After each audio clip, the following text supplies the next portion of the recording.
Théo, ça veut dire Dieu. C'est le diminutif de Théophile, celui qui aime Dieu, mais aussi de la théologie. Et c'est aussi un prénom. Ça a quelque chose de plus familier. Et donc c'est en même temps un ami qui respecte son interlocuteur et en même temps c'est celui qui ose dire ses convictions. Dès sa parution en 1989, Théo s'impose comme le best-seller de l'édition religieuse. Cette encyclopédie catholique a été élaborée par deux auteurs de référence, Monseigneur Dubost et Monseigneur Lalanne. Leur volonté, réaliser un ouvrage ouvert à tous. On a voulu faire un ouvrage qui présente la foi catholique, qui présente la foi des chrétiens, mais en même temps qui ne soit pas un ouvrage militant, c'est-à-dire plutôt qui expose la foi. Et donc il peut s'adresser aussi bien à des chrétiens convaincus qu'à des personnes de bonne volonté, intéressées par les questions religieuses, mais qui n'épousent pas la foi chrétienne. Théo a été édité une deuxième fois en 1993. 16 ans après, les éditions MAM et les auteurs décident de le moderniser et de le réactualiser entièrement. C'était essentiel pour nous de refaire ce Théo, dont le texte principal avait maintenant 20 ans, puisqu'il date de 89. La réalité du monde a changé en 20 ans. La réalité même de l'archéologie biblique ou de ce qu'on connaît sur la Bible et même s'il y a une permanence de la doctrine, il y a quand même beaucoup de choses qui ont changé. Il y a des chiffres à actualiser et donc les chiffres commençaient à dater. Il y a aussi des questions nouvelles qui sont venues. Il y a eu beaucoup de choses qui se sont passées et en particulier le pontificat de Jean-Paul II où beaucoup de choses ont été redites, réexprimées et puis des problèmes nouveaux se sont posés, par exemple celui de la mondialisation. Question de bioéthique par exemple. Et l'Église est un sacrement de l'unité du monde. Et elle a quelque chose à dire là-dessus. Et donc c'est important de mettre en relief ce qui, dans cette actualité-là, un peu profonde, peut servir à tout le monde. 40% du contenu de Théo a été complètement revu. En 30 ans, l'attitude de l'Église à l'égard de la parole de Dieu est la même quant au fond, mais très différente dans la pratique. La parole de Dieu, et en particulier la Bible, a pris une place tout à fait importante et donc nous avons beaucoup développé cela. Deuxièmement, on a complété largement la liste et les biographies des saints. Il faut reconnaître que Jean-Paul II nous a compliqué un peu la tâche puisqu'il a canonisé ou béatifié un certain nombre de saints. On a voulu aussi mettre l'accent, peut-être plus que dans les dernières éditions, sur la place de la parole de Dieu. Pour mener à bien ce projet de grande envergure, les auteurs ont adopté une méthode de travail bien particulière. Alors nous avons un mode de travail qui est assez intéressant pour moi, je ne sais pas pour lui, mais la plupart du temps c'est moi qui écris, même pratiquement tout le temps, et c'est lui qui corrige.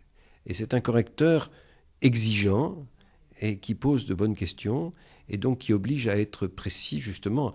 Ce texte n'aurait pas réussi à voir le jour si nous n'avions pas eu cette collaboration où son exigence permet de réduire les volumes. À leur côté, 38 rédacteurs, 32 relecteurs ainsi qu'une équipe éditoriale de 10 personnes ont contribué à la nouvelle édition de Théo.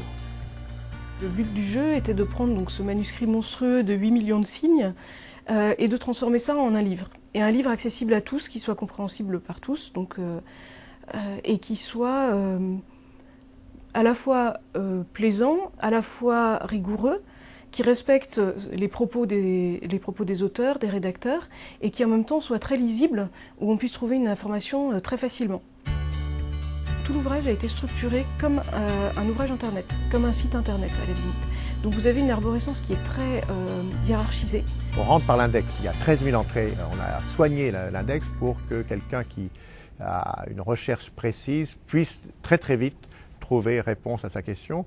Et puis en allant voir une page, tout d'un coup il est intéressé par un autre encadré, et puis de fil en aiguille, eh bien, il entre dans la dynamique de Théo.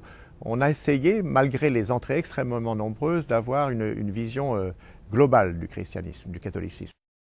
Et ensuite, on a beaucoup retravaillé, nous, avec la direction artistique, sur la structure même de l'ouvrage et la lisibilité. On a autant de texte qu'avant, mais on a beaucoup plus de blanc, on respire davantage, On est élégant tout en étant lisible. On a vraiment essayé de rendre l'ouvrage le plus pratique et beau à la fois. Cette édition-là a été enrichie de 300 pages, tout en conservant la même épaisseur. Donc il n'est pas plus encombrant ni plus lourd que précédemment. Quand vous présentez un livre, il ne faut pas qu'il dépasse trop la taille d'une main. Vous savez, on appelle ça la main d'un livre.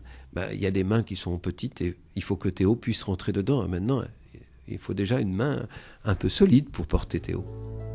Pour répondre à toutes les questions sur l'univers des catholiques, cette encyclopédie est composée de 6 grandes parties. Les chercheurs de Dieu, la Bible, l'histoire de l'Église, la foi catholique, la place des catholiques dans le monde et enfin l'Église d'aujourd'hui.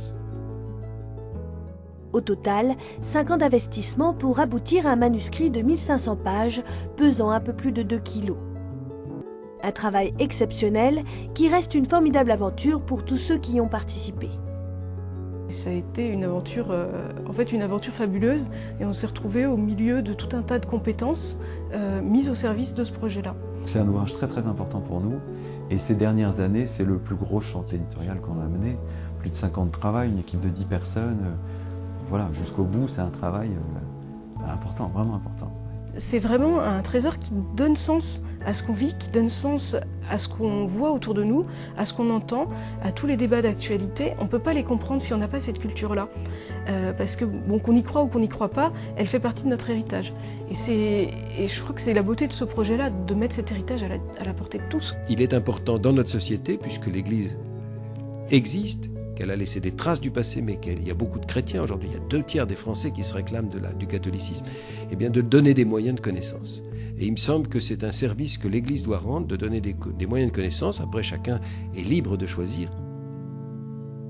Le nouveau Théo est disponible en librairie.